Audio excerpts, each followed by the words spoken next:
Got your head? Yeah, you good? Yes. Nice.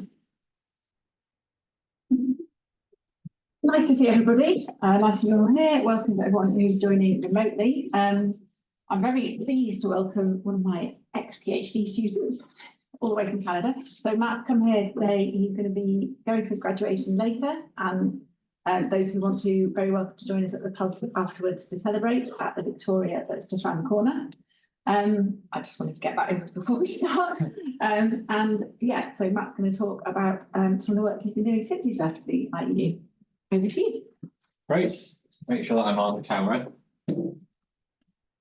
Perfect. Yeah, so thanks for coming. Yeah, I'm just going to be talking a bit about what I've been doing since I graduated for the last 16 months. So like many, I've ended up in industry trying to find drugs. And I think, you know, kind of the purpose of this talk was to try and give a sense of what that's like day to day. I'm working at a company that really, rather than trying to develop its own medicines, partners with a lot of different companies. So we've worked with very large pharmaceuticals down to biotechs, which are just two people trying to get a bit of seed funding. And so we've kind of seen kind of the full spectrum of people trying to discover new medicines. And what we try to do is use human genetics, as many people here do, to try to inform that process. So I'm just going to talk a bit about just a few stories from the various programs that we've done over since I've started for the last 16 months.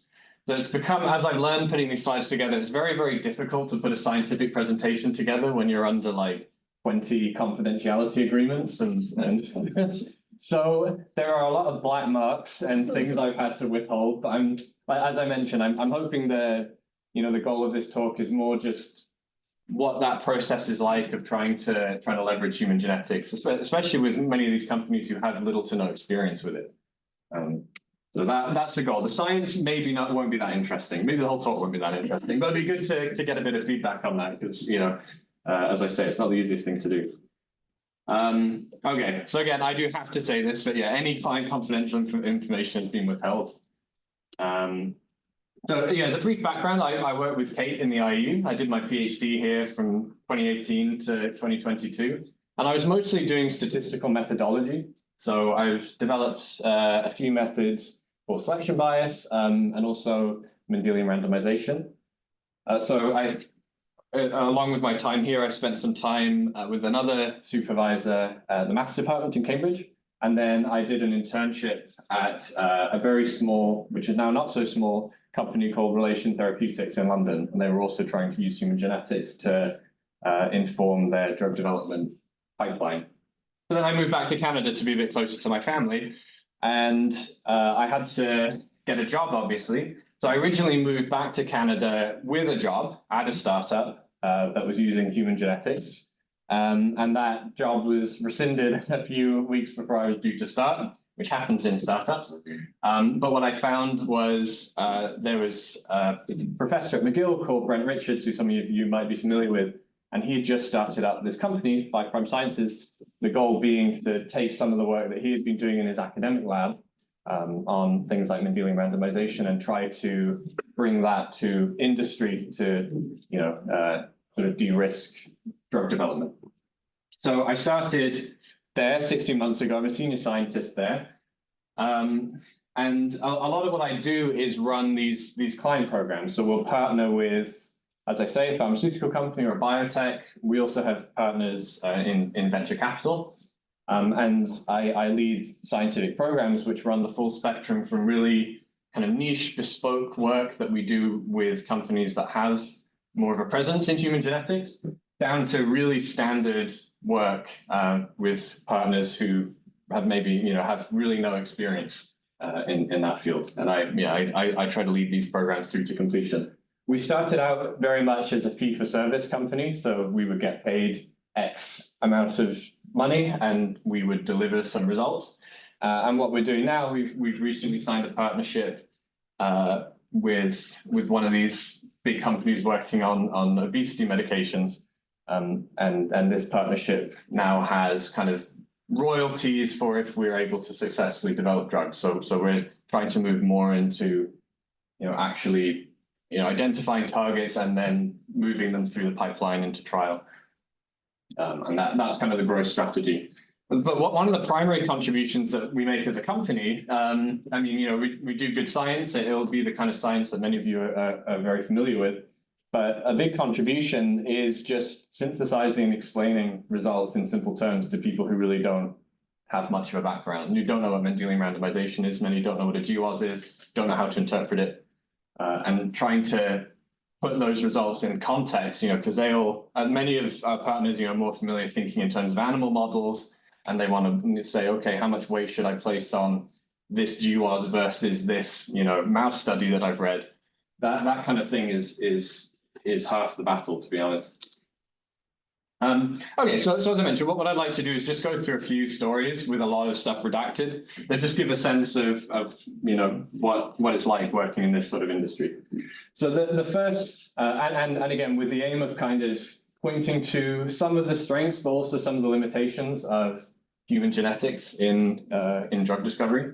So the first story or project, the theme there is kind of where this correspondence, which is really important, between the effect of a genetic perturbation on a disease and a therapeutic perturbation on a disease, where that correspondence can kind of break down in an important way. So this client, they had a drug that they wanted to take through to trial, and what they really wanted to do was stratify their trial on some biomarker, and they were thinking very much in terms of like a polygenic risk score for their primary endpoint. And what they wanted to do was find a biomarker like that so that they could recruit patients who had that biomarker or were enriched for that biomarker, and their trial would have more power within that group, so that they needed to recruit fewer people and they could save money on their trial. So what they wanted was to lower their sample size by 25% without sacrificing any power. And what they pitched to us was that we would only be paid if we achieved this reduction in sample size. So that was the pitch. So we went about trying to scope this project out.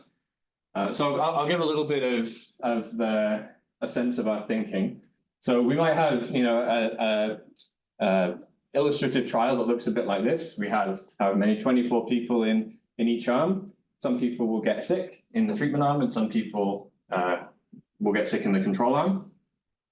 So in this, if we calculated the results of a data set like this, 24 in each arm, 4 deaths or whatever it might be in treatment and 6 in control, this would reflect a relative risk reduction of 33% treatment relative to control, and the p-value of just like a simple 2-sample t-test would be 0.08. So we wouldn't consider this a particularly compelling result. It's not a very large trial.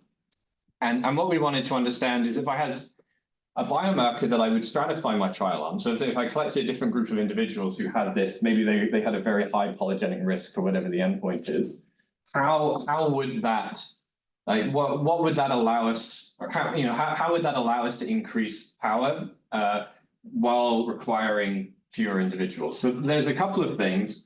The first is that actually the drug is more efficacious within this group, right? It could be the case that we have a trial that is enriched for responders to this drug.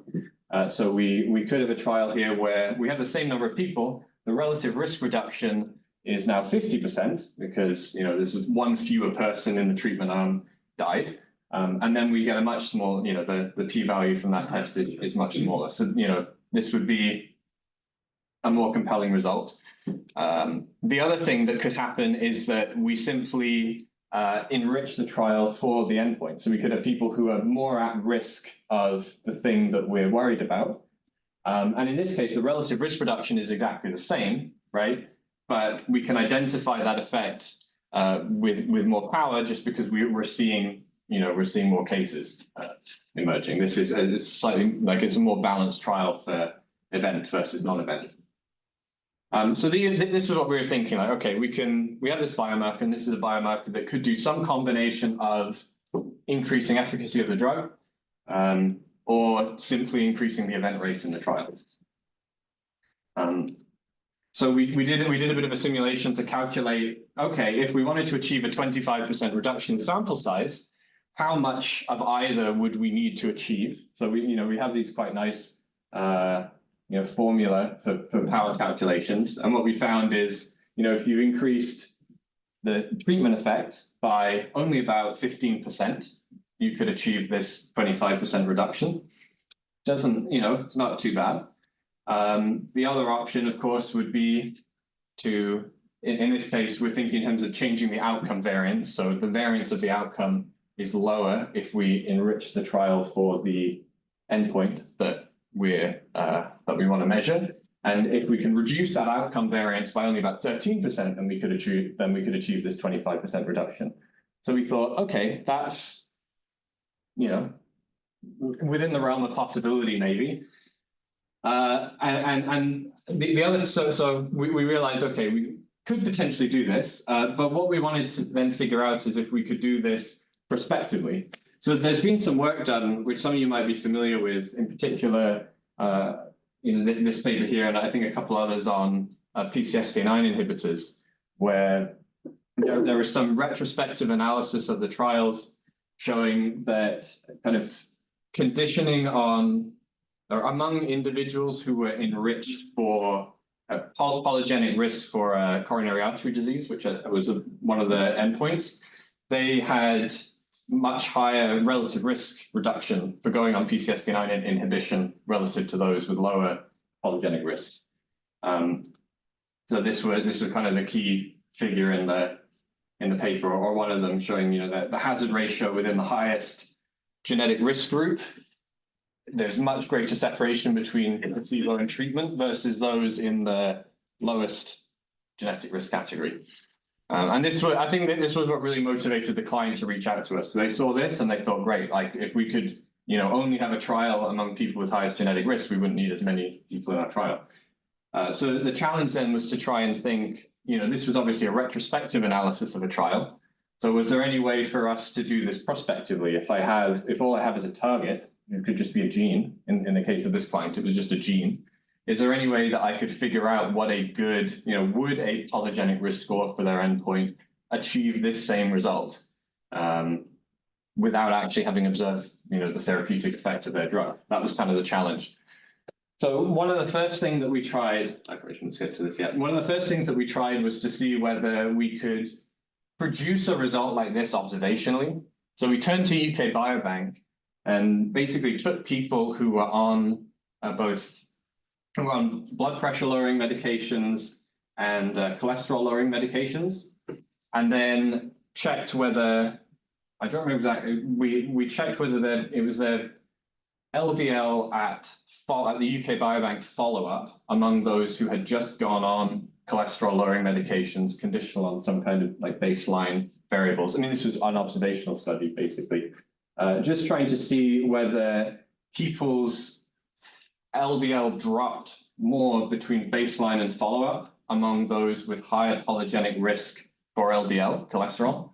And what we found was a similar sort of pattern on for cholesterol lowering medications, where those who had the highest polygenic risk, this was true both for coronary artery disease, polygenic risk of coronary artery disease and LDL cholesterol, seemed to have the greatest change in cholesterol between baseline and follow-up from going on these medications. We also tried to see if we could get a similar result for blood pressure. This one was a little bit noisier, but again found that the greatest reduction in blood pressure between baseline and follow-up, going on blood pressure lowering medication, was also in the highest genetic risk group.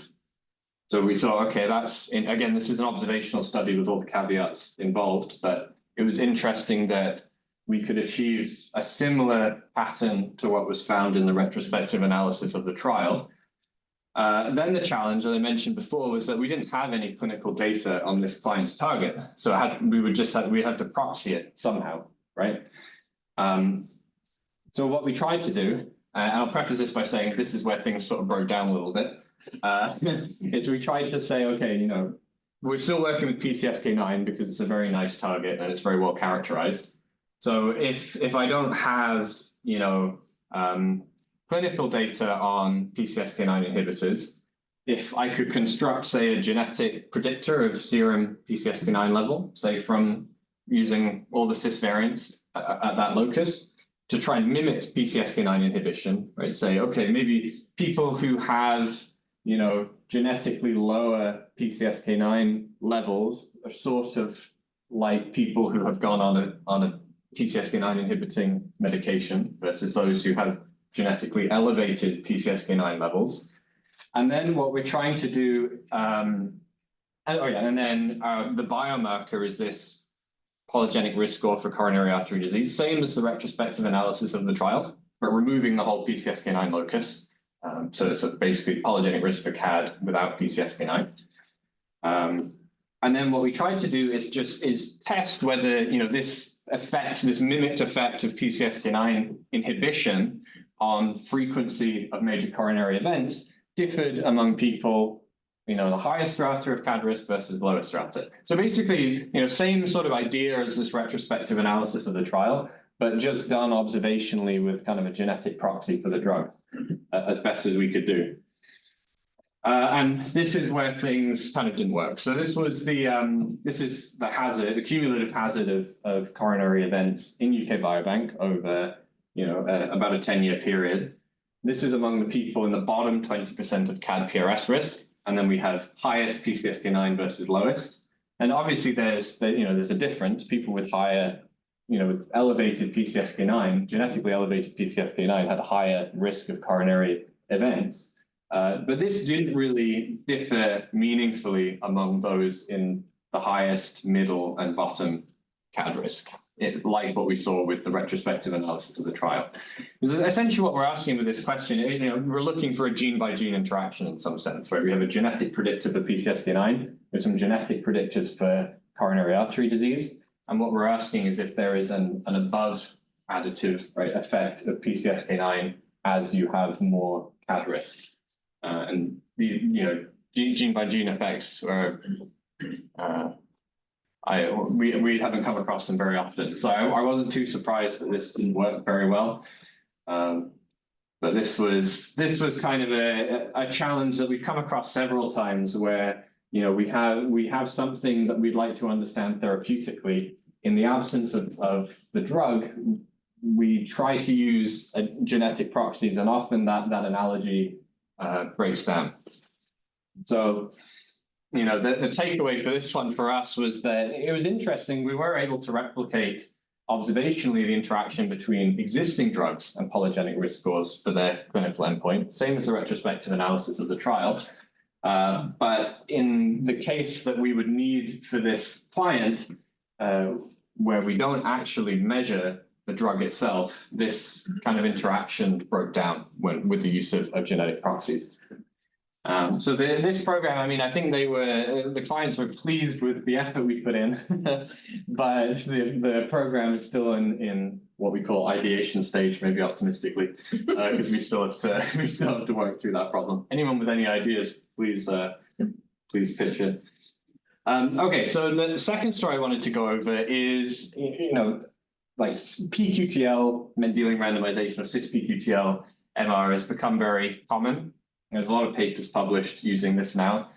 And there was an interesting challenge we came across, which kind of, I think, highlighted the limitations of whole blood measures of protein abundance, which is largely what we're working with, in UK Biobank, recent pharma proteomics project, and all the somologic stuff out of Decode. It's all blood measurements of protein abundance. And sometimes these can pose a challenge. So the client here, they had a drug that worked very well, but they were beaten to market on the disease indication that they developed it for. And what they wanted to understand was whether they could use their drug for something else, for some new disease. So it's kind of open-ended. And their drug, it inhibited a gene that was primarily expressed in a very specific tissue that they could deliver their drug to. And they'd done a bit of work themselves, and they'd identified what seemed like a really strong observational association between the level of their drug target measured, on Olink, and disease related to this tissue, so tissue damage in the tissue that their drug was primarily expressed it, or their drug target was expressed it. So we started out by just looking at GWAS, as you do. So we had this was a GWAS here, again, tons of stuff like that to just delete, but I'll explain it. So this was a GWAS of kind of damage to that tissue that they were interested in. And this was restricted to the locus where their drug target was. And so the key takeaway here was that we didn't find any signal. There was no genetic signal that, genetic changes near their drug target seem to associate in any way with damage to this tissue. So we thought, okay, that was interesting. And then we did cis-pQTL-MR of their drug target. We have the observational, which was showing that increased levels of this drug target increased tissue damage. The MR result was kind of noisy. So we thought, okay, that's interesting. It overlapped the nulls, but maybe difficult to interpret. But what we had this thought, which was that about trying to explain why they found this observational association that we weren't really seeing in the genetic data. And the thought was that what if potentially what was going on here was that when this tissue is kind of, what if the effect was happening in the reverse direction? When this tissue is damaged, I should mention here for a little bit of context, sorry, that what they were really expecting actually was that the effect direction would be negative. So more of this drug would result in decreased damage to tissue. So either way, this was kind of surprising based on their hypothesis. But what we thought was, what if what's potentially going on here is that when the tissue is being damaged due to disease, this protein is spilling out into blood where it is then measured. And so kind of increased level of protein in blood was actually reflecting decreased level in the tissue that they were interested in, right? So there's kind of, we're only measuring more of it because there's less of it in the disease relevant tissue.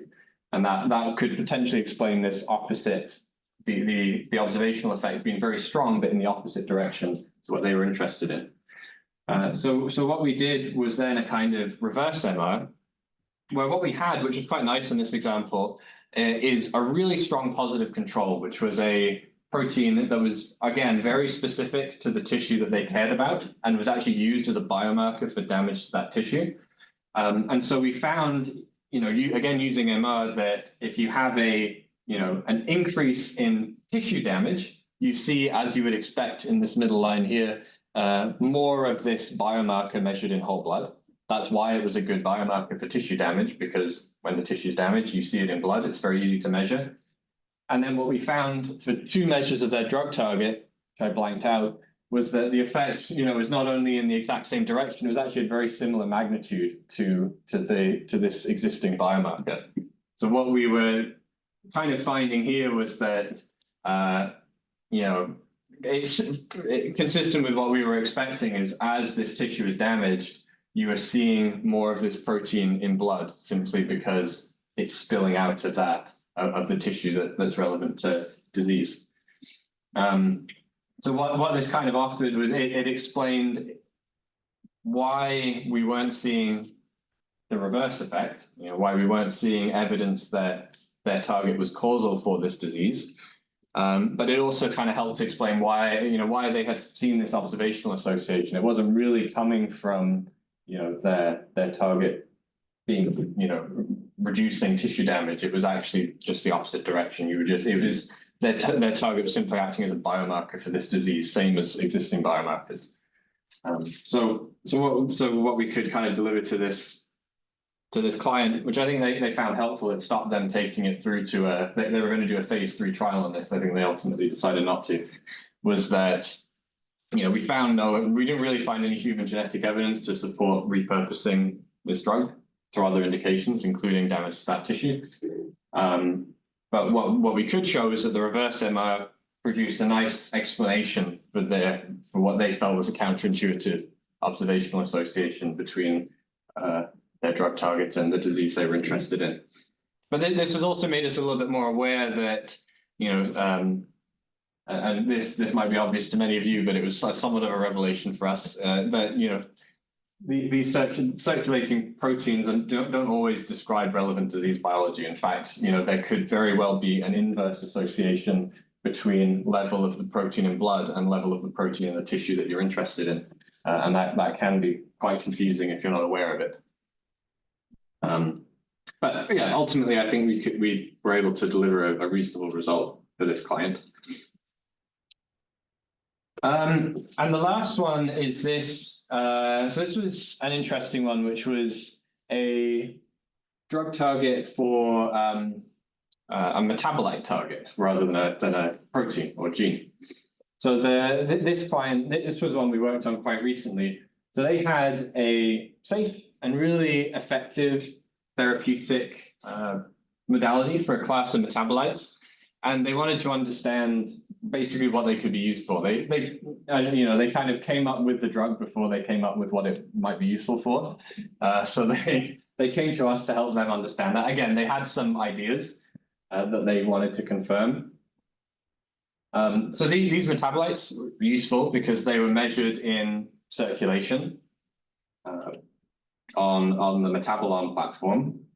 So what we wanted to do was see if we could perform a Mendelian randomization analysis of this metabolite and see what its effect might be on some diseases that the client specified, and then just kind of blow it out and see if it's really associated with anything. They were kind of open. So, unlike cis-acting variants near protein coding gene, where you can make kind of a nice case that, this variant is physically close to the gene coding the protein, it's associated with its level in blood, you can make a case it's probably or potentially acting quite specifically on that protein. There's other checks you can do. But with metabolites, it's a little bit less clear why a particular variant is associated with a metabolite. You can observe the association, but explaining it, it's not always easy. So we turn to the existing literature on metabolomics MR. There's this paper that came out recently, which was describing a sort of GWAS of metabolites on the Metabolon platform in the Canadian longitudinal study on aging.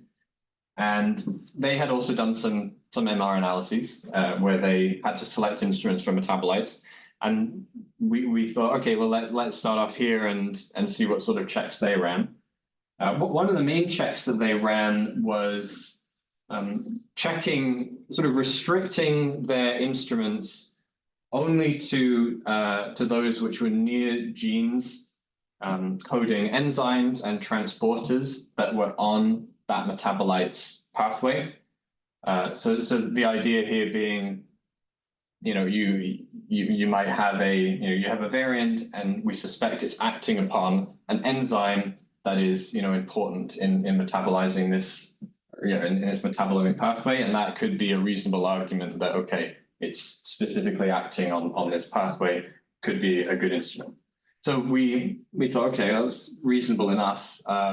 We'll check this.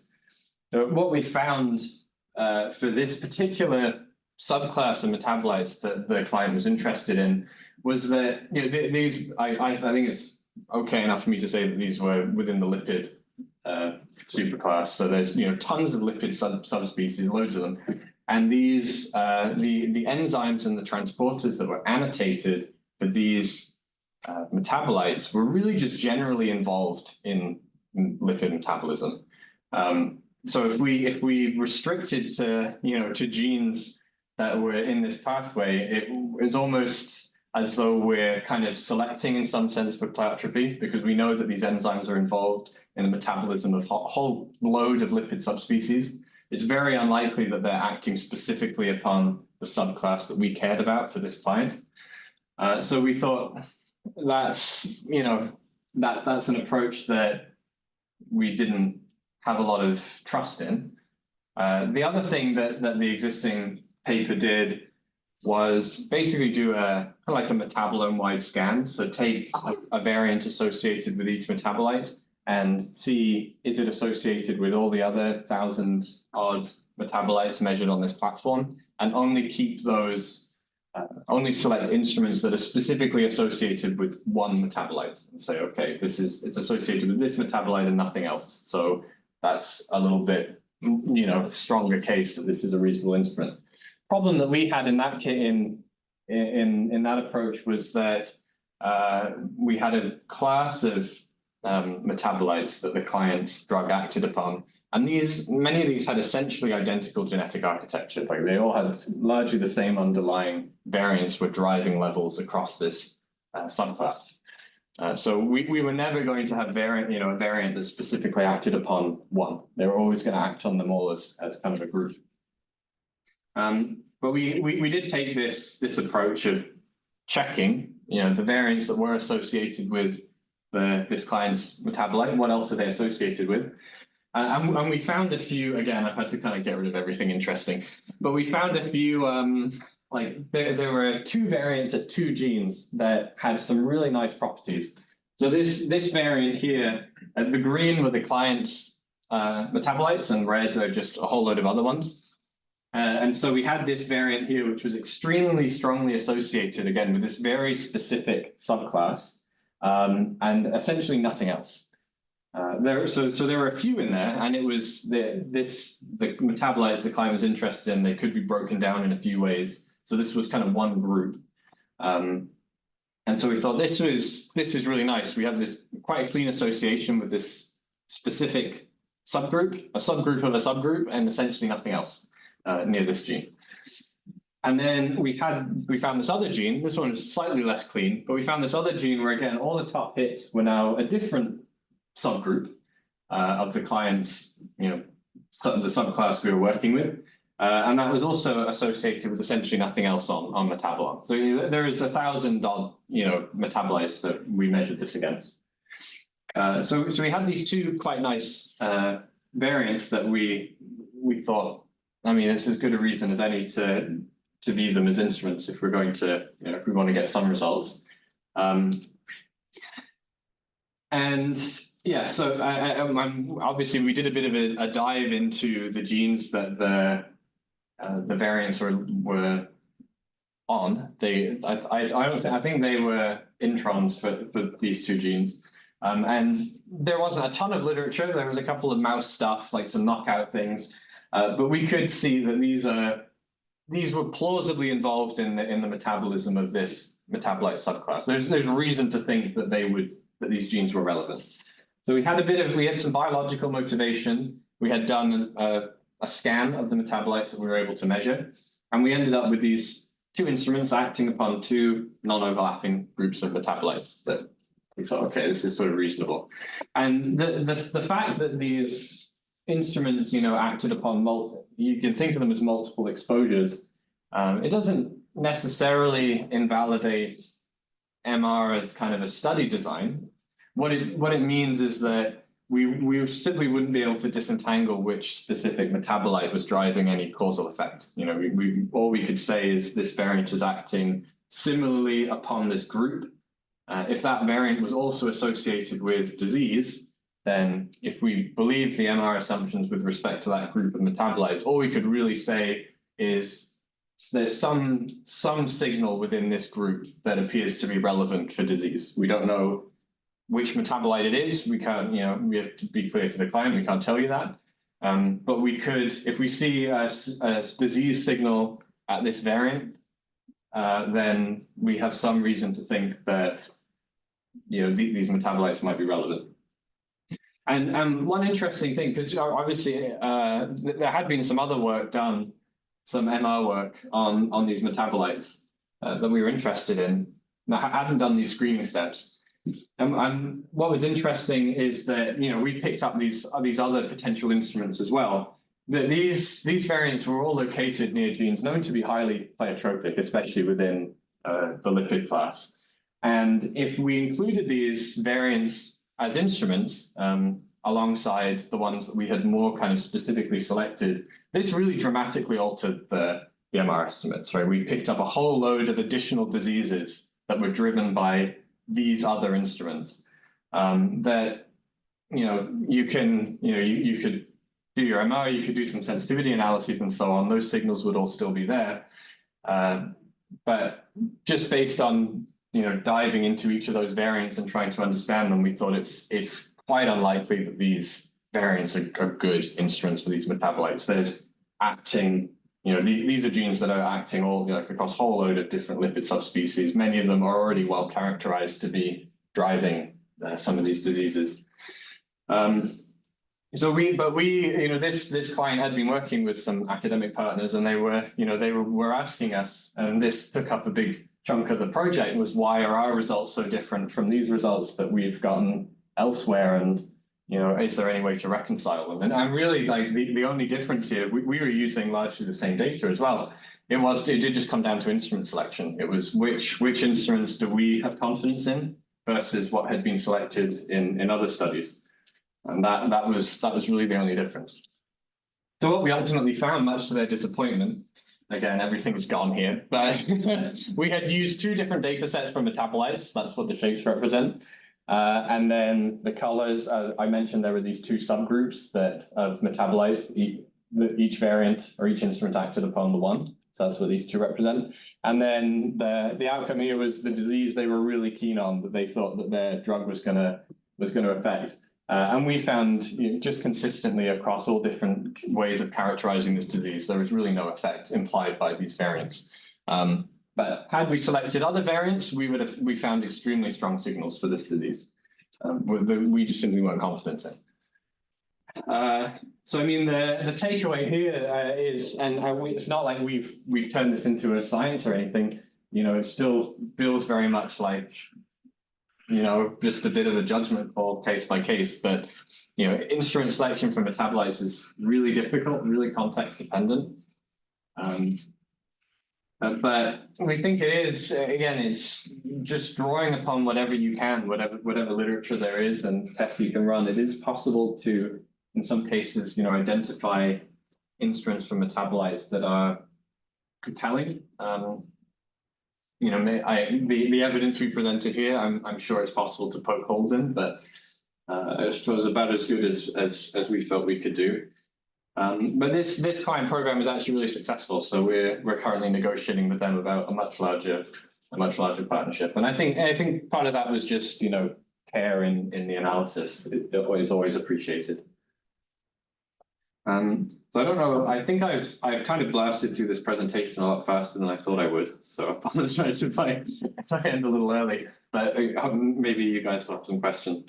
But I'll kind of wrap up with just kind of the big picture as I see it. So I mean, I think what I've taken away over the last 16 months or so is that as I guess it's possible to be cynical about the value of human genetics, and it's become a very saturated space, human genetics for drug discovery.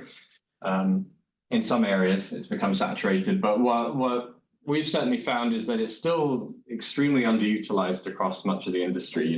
We've worked with some very large pharmaceutical companies who have one human geneticist on staff, and no drug development pipelines that have had any human genetics support one way or the other. And a lot of that just comes, I think there's just, it's just information barriers, where in some corners of academia and industry, this has become an extremely popular approach. Some companies have bet really big on it. But in other corners of the industry, it's still, very much unheard of to use this kind of evidence. So I think, even the simplest analyses, like even just take a GWAS that is for the disease the client's interested in, is there a signal near the gene that they care about? Even something as simple as that can be useful, in particular, I think, for invalidating targets that are unlikely to be good.